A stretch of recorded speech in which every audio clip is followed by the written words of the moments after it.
Qaysi gaplar juftligida berilgan siz shaxson qo'shimchasi har ikki o'rinda ham ko'plik ma'nosini ifodalab kelgan.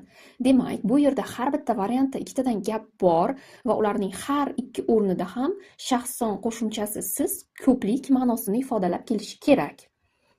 A javobimiz: kech bo'lib qoldi, qani turinglar, yigitlar, endi ketasiz. Fe'l tarkibida kelayotgan siz shaxson qo'shimchasi bu yerda ko'plik ma'nosini ifodalayapti.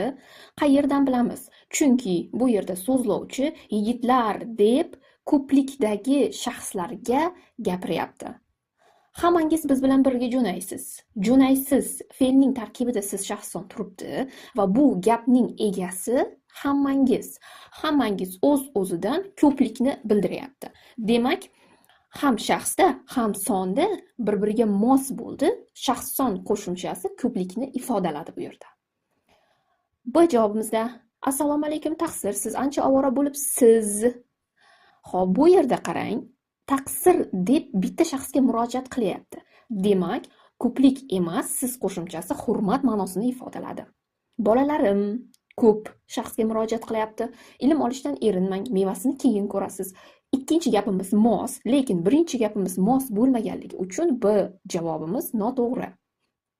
Hozir mana bu rasmni chizasiz. O'g'lim, bu yerda ham yakka shaxsga, bitta shaxsga murojaat qilyapti va hurmat ma'nosida kelyapti. Demak, bu gap to'g'ri kelmaydi. Siz ham menga juda yoqasiz dedi unga. Bu yerda ham hurmat ma'nosini bildirdi. Demak, C javobimizdagilar ham to'g'ri kelmas ekan. Nimaga qarab turibsiz? Hammangiz o'z ishingizni davom ettiring. Bu yerda turibsiz bor. Hammangizga murojaat qilyapti, hammaga murojaat qilyapti. Bu gap to'g'ri.